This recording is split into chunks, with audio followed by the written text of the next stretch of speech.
آج کی گفتگو کا موضوع ہے ذکر الہی، اللہ کو یاد کرنا۔ اللہ تعالیٰ کو یاد کرنا خوبصورت ترین کاموں میں سے ایک کام ہے، بہترین عبادات میں سے ایک عبادت ہے۔ قرآن پاک میں اللہ تعالیٰ اس کے بارے میں فرماتے ہیں وَلَذِكْرُ اللَّهِ اکبر، اور اللہ کا ذکر بہت بڑا کام ہے، بہت اچھا کام ہے۔ حقیقت یہ ہے کہ انسان جس چیز سے محبت کرتا ہے اس کو ضرور یاد کرتا ہے، اس کا ذکر کرتا ہے، دل ہی دل میں بھی اور زبان سے بھی، کیونکہ جس چیز کی محبت انسان کے دل میں ہوتی ہے وہ چیز زبان پر آ کر رہتی ہے۔ یہ ہو نہیں سکتا کہ ہم اللہ تعالیٰ سے محبت کرتے ہوں، دل میں اس کو یاد کرتے ہوں، پھر زبان سے اس کا ذکر کرنا بھول جائیں۔ ذکر الہی تو بندہ مومن کی زندگی میں غیر محسوس طریقے سے شامل ہو جاتا ہے۔ اس کی اس طرح عادت ہو جاتی ہے کہ انسان اٹھتے بیٹھتے چلتے پھرتے تنہائی میں سب کے بیچ میں بیٹھ کر اپنے رب کو یاد کرتا رہتا ہے، دل ہی دل میں یا زیر لب۔ وہ اپنے رب کو کسی حال میں بھی نہیں بھولتا، اور بھولے بھی کیوں؟ اس لیے کہ اس کی ذات پر رب کے احسانات ہر ایک سے بڑھ کر ہیں۔ اس کی نگاہیں ہر طرف رب کے کمالات دیکھتی ہیں، وہ ہر طرف رب کی نعمتوں کو دیکھ کر سرشار ہوتا رہتا ہے۔ وہ جس طرف بھی نظر اٹھاتا ہے وہیں اس کو رب کی قدرت اور تخلیق نظر آتی ہے۔ اپنے سامنے، دائیں بائیں، اوپر نیچے، ہر طرف زمین آسمان، جو کچھ بھی بنا ہوا ہے، جو کچھ بھی پھیلا ہوا ہے، وہ سب اس کے رب کا بنایا ہوا ہے۔ پھر وہ اس رب کو کیسے بھلا سکتا ہے؟ قرآن پاک میں اہل ایمان کو ذکر کرنے کی تلقین کی گئی ہے۔ اللہ سبحانہ وتعالیٰ فرماتے ہیں فَاذْكُرُونِي أَذْكُرْكُمْ، تم مجھے یاد کرو، تم میرا ذکر کرو، میں تمہیں یاد کروں گا۔ ایک اور جگہ پر فرمایا وَاذْكُرْ رَبَّكَ فِي نَفْسِكَ تَضَرُّعًا وَخِيفَةً وَدُونَ الْجَهْرِ مِنَ الْقَوْلِ بِالْغُدُوِّ وَالْآصَالِ وَلَا تَكُن مِّنَ الْغَافِلِينَ، اور اپنے پروردگار کو دل ہی دل میں عاجزی اور خوف کے ساتھ اور آہستہ آواز سے صبح و شام یاد کرتے رہو، اور دیکھنا غافل نہ ہونا، یعنی رب کی یاد سے کبھی بھی غفلت اختیار نہ کرنا۔ ایک اور جگہ پر فرمایا وَاذْكُرُوا اللَّهَ كَثِيرًا لَعَلَّكُمْ تُفْلِحُونَ، اور اللہ کا ذکر کرو کثرت کے ساتھ، بہت زیادہ۔ کیوں؟ لَعَلَّكُمْ تُفْلِحُونَ، تاکہ تم فلاح پاؤ، کامیاب ہو جاؤ۔ اس سے پتہ چلتا ہے کہ اللہ تعالیٰ کو یاد کرنا کامیابی کی علامت ہے، اللہ کے ذکر میں کامیابی کی ضمانت ہے۔ مومن مردوں اور عورتوں کی صفت قرآن پاک میں یہی بیان کی گئی ہے کہ وہ بہت زیادہ اللہ کا ذکر کرنے والے ہوتے ہیں۔ سورۃ الاحزاب میں آتا ہے وَالذَّاكِرِينَ اللَّهَ كَثِيرًا وَالذَّاكِرَاتِ، اور اللہ کا ذکر کرنے والے مرد اور اللہ کا ذکر کرنے والی عورتیں جو کثرت سے اللہ کا ذکر کرتی ہیں۔ کثیراً اعد اللہ لہم مغفرۃ واجرا عظیما، اللہ نے ان کے لیے بخشش اور بہت بڑے اجر کا وعدہ کر رکھا ہے۔ اور پھر یہ کہ ذکر کرنے کے لیے کوئی خاص وقت مقرر نہیں، انسان ہر حال میں ذکر کر سکتا ہے، ہر وقت میں ذکر کر سکتا ہے۔ نبی صلی اللہ علیہ وسلم کے بارے میں آتا ہے کان یذکر اللہ فی کل احیانہ، آپ ہر وقت میں، یعنی ہر قسم کے وقت میں، یعنی دن میں یا رات میں، صبح میں یا شام میں اللہ کا ذکر کیا کرتے تھے۔ حدیث پاک میں آتا ہے، حضرت ابو موسیٰ اشعری سے روایت ہے مثل الذی یذکر ربہ والذی لا یذکرہ مثل الحی والمیت، رواہ البخاری۔ آپ صلی اللہ علیہ وسلم نے فرمایا اس شخص کی مثال جو اپنے رب کا ذکر کرتا ہے زندہ انسان کی طرح ہے، اور اس کی مثال جو اپنے رب کا ذکر نہیں کرتا مردہ شخص کی طرح ہے۔ گویا ذکر کرنے والا اور نہ کرنے والا، ان دونوں کے درمیان اتنا ہی فرق ہے جتنا ایک زندہ اور مردہ انسان میں فرق ہوتا ہے. اور یہ فرق کتنا بڑا ہے. یعنی انسان تو وہی ہوتا ہے، لیکن زندہ انسان میں اور مردہ انسان میں زندگی اور موت کا فرق ہے. بالکل اسی طرح جو شخص اپنے رب کو یاد کرتا ہے، اس کا ذکر کرتا ہے، اس کے اندر ایک زندگی ہے، اس کے اندر ایک خاص خوشی ہوتی ہے، اطمینان ہوتا ہے. اور وہ جو نہیں کرتا اس کا دل مردہ ہوتا ہے، اس کے اندر زندگی کی کوئی امنگ نہیں ہوتی. ایک اور حدیث میں آتا ہے، نبی صلی اللہ علیہ وسلم نے فرمایا، اللہ تعالیٰ فرماتا ہے میں اپنے بندے کے خیال کے مطابق ہوتا ہوں یا خیال کے ساتھ ہوتا ہوں.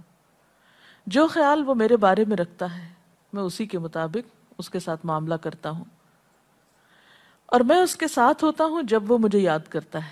گویا ذکر کرنے والے اللہ کی مدد کے مستحق ہوتے ہیں، یعنی اللہ ایسے بندوں کے ساتھ ہوتا ہے جو ذکر کرتے رہتے ہیں. اگر وہ مجھ کو اپنے دل میں یاد کرتا ہے تو میں بھی اس کو اپنے دل میں یاد کرتا ہوں، اور اگر وہ مجھے کسی جماعت میں بیٹھ کے یعنی کسی گروپ میں یعنی کہ پبلک میں بیٹھ کے یاد کرتا ہے تو میں اس کو اس سے بہتر جماعت میں یاد کرتا ہوں، یعنی فرشتوں کی جماعت میں یاد کرتا ہوں. تو گویا فَاذْكُرُونِي أَذْكُرْكُمْ، تم مجھے یاد رکھو میں تمہیں یاد رکھوں گا. تو جو شخص بھی یہ چاہتا ہو کہ اللہ تعالیٰ اس کو یاد رکھے، اس کی مشکل میں اس کی مدد کرے، تو اس کے لیے کیا ضروری ہے کہ پھر وہ ذکر کرتا رہے. اور ذکر تمام عبادات کو خوبصورت بناتا ہے. مثلا روزہ رکھنا ایک عبادت ہے، لیکن جس روزے میں ذکر الہی ہو اس کا اجر و ثواب کئی گنا بڑھ جائے گا. حج ایک عبادت ہے بذات خود، حج کا سفر ایک عبادت ہے، لیکن اس سفر میں انسان اگر ذکر الہی کرتا رہے تو اسی حج کا ثواب کئی گنا بڑھ جائے گا. اور نماز تو سراسر ہے ہی اللہ کی یاد کا نام. اقم الصلاۃ لذکری، نماز قائم کرو میری یاد کے لیے. اللہ کے ذکر کا بہترین طریقہ ہے. ایک اور موقع پر آپ صلی اللہ علیہ وسلم سے جب یہ پوچھا گیا کہ سب سے اچھی نماز کس کی، سب سے اچھا روزہ کس کا، سب سے اچھا حج کس کا، سب سے اچھا مجاہد کون، تو آپ صلی اللہ علیہ وسلم نے ہر بار یہی جواب دیا کہ جو اپنے ان کاموں میں ذکر الہی کثرت کے ساتھ کرے. اور ذکر کرنے والے ہر میدان میں آگے نکل جاتے ہیں. حدیث پاک میں آتا ہے نبی صلی اللہ علیہ وسلم نے فرمایا مفردون سبقت لے گئے. لوگوں نے پوچھا کہ یہ مفردون کون ہیں؟ فرمایا وہ مرد جو کثرت کے ساتھ اللہ کا ذکر کرتے ہیں اور وہ عورتیں جو کثرت کے ساتھ اللہ کو یاد کرتی ہیں. اور یہاں آپ نوٹ کر رہے ہیں خاص طور پر مردوں کے ساتھ ساتھ عورتوں کا ذکر بھی ملتا ہے. حضرت عبداللہ بن بصر فرماتے ہیں کہ ایک شخص نے عرض کیا یا رسول اللہ صلی اللہ علیہ وسلم، بے شک اسلام کے احکام مجھ پر بہت ہیں، یعنی ذمہ داریاں بہت ہیں، کرنے کے کام بہت ہیں. آپ مجھے کوئی ایسی بات بتائیں جسے میں اپنے لیے لازم کر لوں، یعنی میرے لیے آسان ہو اور میں پابندی سے کر سکوں. تو آپ صلی اللہ علیہ وسلم نے فرمایا لا یزال لسانک رطبا من ذکر اللہ، کہ ایک چیز پابندی سے پکڑ لو، اور وہ کیا کہ تیری زبان ہمیشہ اللہ کے ذکر سے تر رہے، ہر دم اللہ کو یاد کرتے رہو. اور یہ ایک حقیقت ہے کہ انسان کوئی بھی کام کر رہا ہو، مثلا خواتین کھانا پکا رہی ہیں، گھر صاف کر رہی ہیں، واک کر رہی ہیں، کوئی بھی کام کر رہی ہیں اس طرح کا، تو اس میں ساتھ ساتھ اللہ کی یاد کرتی رہیں. سبحان اللہ، الحمدللہ، اللہ اکبر، استغفر اللہ، لا الہ الا اللہ، ان اذکار کا ورد کرتے رہیں، تو اس میں کام بھی ہوتا رہے گا اور اس کے ساتھ ساتھ اللہ کی یاد بھی ہوتی رہے گی. خصوصی طور پر دو کلمات ایسے ہیں جن کے بارے میں بہترین اجر کی خوشخبری سنائی گئی. آپ صلی اللہ علیہ وسلم نے فرمایا کلمتان، دو کلمات ایسے ہیں خفیفتان علی اللسان، جو زبان پہ بہت ہلکے ہیں، یعنی پڑھنے میں کچھ مشکل نہیں، ثقیلتان فی المیزان، میزان میں بہت بھاری ہیں، حبیبتان الی الرحمن، رحمان کو بہت محبوب ہیں، اور وہ کیا ہیں؟ سبحان اللہ و بحمدہ، سبحان اللہ العظیم. چلتے پھرتے، اٹھتے بیٹھتے، کام کاج کرتے تسبیح پڑھتے رہنا، ذکر کرتے رہنا، انسان کے دل کو جہاں اطمینان بخشتا ہے وہاں اس کے کام کو آسان بھی کر دیتا ہے، اور اللہ کی مدد بھی ساتھ ہوتی ہے۔ اور قرآن پاک میں ایسے لوگوں کے لیے خوشخبری ہے، الا بذکر اللہ تطمئن القلوب، سنو اللہ کے ذکر سے دلوں کو اطمینان ہوتا ہے، اور ویسے بھی میزان میں بہت بھاری نیکی ہے۔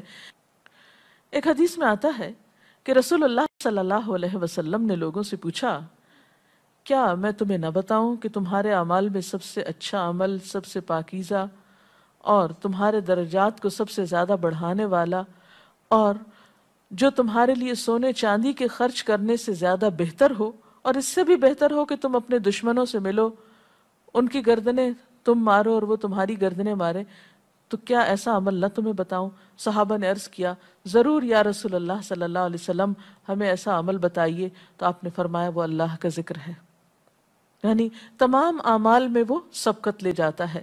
اسی طرح ایک اور حدیث میں ہے، رسول اللہ صلی اللہ علیہ وسلم نے فرمایا کہ جب بھی کچھ لوگ بیٹھتے ہیں اور وہ اللہ کا ذکر کرتے ہیں، یعنی کسی مجلس میں اکٹھے ہو کر بیٹھتے ہیں، تو اللہ کی رحمت ان کو ڈھانپ لیتی ہے، ان پر سکینت نازل ہوتی ہے، اللہ تعالیٰ ان کا اپنے ہاں ذکر کرتے ہیں۔ گویا اکیلے بھی ذکر کیا جا سکتا ہے اور کسی مجلس میں اکٹھے بیٹھ کر بھی۔ پھر اسی طرح صبح و شام بھی، جیسا کہ قرآن پاک میں آتا ہے، وَسَبِّحْ بِحَمْدِ رَبِّكَ قَبْلَ طُلُوعِ الشَّمْسِ وَقَبْلَ غُرُوبِهَا، اپنے رب کی تسبیح بیان کرو سورج نکلنے سے پہلے اور اس کے غروب ہونے سے پہلے۔ ایک اور جگہ پر آتا ہے، وَسَبِّحْ بِحَمْدِ رَبِّكَ بِالْعَشِيِّ وَالْإِبْكَارِ، اپنے رب کی حمد و ثنا بیان کرو عشی کے وقت یعنی عصر کے وقت، والابکار اور صبح کے وقت۔ عشی کا لفظ جو ہے یہ زوال شمس سے غروب شمس کے درمیانی وقت کو کہتے ہیں۔ پھر اسی طرح انبیاء علیہ السلام کے بارے میں ہم دیکھتے ہیں، حضرت داؤد علیہ السلام بہت خوبصورت آواز سے، بہت خوبصورت انداز میں اللہ تعالیٰ کا ذکر کیا کرتے تھے۔ نبی صلی اللہ علیہ وسلم نے ایسے لوگوں کے بارے میں بہت خوشخبریاں دی ہیں، اور سب سے بڑی خوشخبری کیا ہے کہ خود اللہ تعالیٰ کا تقرب انسان کو حاصل ہوتا ہے، انسان کے گناہوں کا کفارہ ہوتا رہتا ہے، اور بعض اذکار جو بظاہر تو بہت معمولی نظر آتے ہیں لیکن ان کا اجر و ثواب اتنا ہے کہ انسان حیران ہوتا ہے کہ اتنے کم کلمات کے بدلے اتنا بڑا ثواب۔ جیسے نبی صلی اللہ علیہ وسلم نے فرمایا کہ الحمدللہ کہنا میزان کو بھر دیتا ہے۔ اب الحمدللہ دو لفظ ہیں، لیکن جو شخص دل سے اس کو ادا کرتا ہے، تملا المیزان، میزان بھر جاتا ہے اس سے۔ سبحان اللہ، الحمدللہ کے کلمات آسمانوں اور زمین کے درمیان کو پر کر دیتے ہیں، اتنا اجر و ثواب ہے ان چھوٹے چھوٹے کلمات کا بھی، لیکن اکثر شیطان ہمیں ان سے غافل رکھتا ہے۔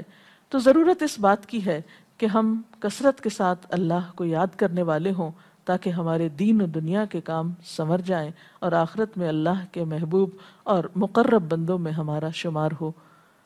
اگر اس سلسلے میں آپ کے ذہن میں کوئی سوال ہے تو آپ کر سکتے ہیں۔ جی آپ پوچھیں۔ محترم ڈاکٹر صاحبہ، ہمیں آپ بتائیں گے کہ مسنون اذکار کی طرف ہمیں رہنمائی فرمائیے۔ بہت سی کتابیں ایسے ہیں جس میں نبی صلی اللہ علیہ وسلم سے ہر موقع کی مناسبت سے اذکار مذکور ہیں۔ مثلا آپ دیکھیے کہ آپ صلی اللہ علیہ وسلم جب نیند سے بیدار ہوتے تھے تو اس وقت اللہ تعالیٰ کے ذکر سے دن کا آغاز کرتے تھے۔ صبح کے وقت الحمدللہ الذی احیانا بعدما اماتنا والیہ النشور۔ پھر اسی طرح بستر سے اٹھنے کے بعد انسان اپنے قضاء حاجت کے لیے اگر واش روم میں جاتا ہے تو اس وقت بیت الخلاء میں داخل ہونے کے وقت کا ذکر ہے۔ پھر بیت الخلاء سے باہر آنے کے وقت نبی صلی اللہ علیہ وسلم جب تہجد کے وقت اٹھتے تھے تو وضو سے پہلے آسمان کی طرف نگاہ اٹھا کر سورۃ آل عمران کی آخری آیات پڑھا کرتے تھے۔ پھر اسی طرح سحری کے وقت خاص طور پر استغفار کا حکم ہے۔ پھر انسان وضو کرتا ہے تو وضو سے قبل اور وضو کے آخر میں ذکر بتایا گیا، اور وضو کے آخر کا ذکر سبحانک اللہم و بحمدک اشہد ان لا الہ الا انت استغفرک و اتوب الیک کا اتنا ثواب بتایا گیا کہ ایسے شخص کے لیے جو پابندی کے ساتھ یہ ذکر کرتا ہے اس کے لیے جنت کے 8 دروازے کھل جاتے ہیں۔ پھر اسی طرح جب انسان گھر سے نکلتا ہے، مسجد کی طرف جاتا ہے، مرد حضرات، تو گھر سے نکلنے کے وقت کی دعا ہے، پھر اسی طرح راستے میں پڑھنے کی، پھر مسجد میں داخل ہونے کی، پھر مسجد کے اندر، پھر مسجد سے باہر نکلتے وقت، پھر دوبارہ گھر آتے ہوئے بازار سے اگر گزرتا ہے تو اس وقت کا ذکر ہے، پھر گھر میں داخل ہونے کا ذکر ہے، پھر اگر کچھ کھا رہا ہے انسان تو بسم اللہ پڑھ کر کھانے کا آغاز کرتا ہے اور الحمدللہ کے ساتھ پھر اختتام کرتا ہے، پھر اسی طرح چھینک آنے پر ذکر ہے، پھر مرغا اگر آزان دیتا ہے تو اس وقت کا ذکر ہے، پھر مؤذن کی آزان سن کر انسان اس کو جواب دیتا ہے، اس کے بعد کا پھر ذکر ہے، پھر اسی طرح انسان کسی کے ساتھ جب معاملہ کرتا ہے، کہیں وعدہ کر رہا ہے تو اللہ کو یاد کرتا ہے انشاءاللہ کہہ کے، پھر اسی طرح کوئی اچھی چیز دیکھتا ہے ماشاءاللہ کہتا ہے، کہیں استغفر اللہ کہتا ہے۔ تو بندہ مومن کی زندگی کا کوئی مقام اور کوئی موقع ایسا نہیں جس کے بارے میں نبی صلی اللہ علیہ وسلم نے کوئی نہ کوئی خوبصورت انداز کا ذکر نہ سکھایا ہو۔ حتیٰ کہ انسان شام ہوتی ہے تو پھر صبح و شام کے اذکار ہیں، پھر اسی طرح ہر نماز کے بعد کے اذکار ہیں، تسبیحات ہیں، پھر بستر میں جاتے وقت کی دعا ہے، پھر اسی طرح اگر آپ کسی بیمار کی عیادت کرنے کے لیے گئے ہیں تو اس وقت کی دعا ہے، اگر کوئی بیمار ہو جاتا ہے تو اس کے اوپر پڑھی جانے والی دعائیں ہیں۔ یعنی کوئی بھی زندگی کا گوشہ ایسا نہیں جس میں ذکر الہی کی طرف ہمیں متوجہ نہ کیا گیا ہو۔ اور حقیقت یہ ہے کہ انسان جب اس دنیا سے رخصت ہوتا ہے اور اگر لا الہ الا اللہ پر اس کی موت آتی ہے تو انشاءاللہ اس کے لیے بشارت ہے جنت میں جانے کی، لیکن یہ اسی وقت ہو سکتا ہے جب ہم اپنے عام حالات میں ذکر کے عادی ہوں۔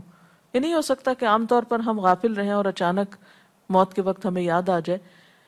اور بات یہ ہے کہ جس خیر پر انسان دنیا سے رخصت ہوتا ہے اسی پر پھر قیامت کے دن اٹھایا جائے گا، اس لیے ذکر کو اپنی عادت میں شامل کر لینا چاہیے۔ جی آپ پوچھیے۔ ذکر اور دعا میں کیا فرق ہے؟ کیا دعا بھی ذکر میں شامل ہے یا ذکر اور دعا دو مختلف چیزیں ہیں؟ ذکر اور دعا دونوں ایک ہی چیزیں ہیں۔ ذکر کا مطلب ہے اللہ کو یاد کرنا۔ بعض اوقات انسان صرف دل میں یاد کرتا ہے، زبان سے نہیں بھی دہراتا تو وہ بھی ذکر شمار ہوتا ہے۔ بعض اوقات انسان کوئی مسنون کلمات کہتا ہے، بعض اوقات اللہ تعالیٰ کی تعریف اپنی زبان میں بیان کرنا، یہ بھی ایک طرح سے ذکر کرنا ہوتا ہے۔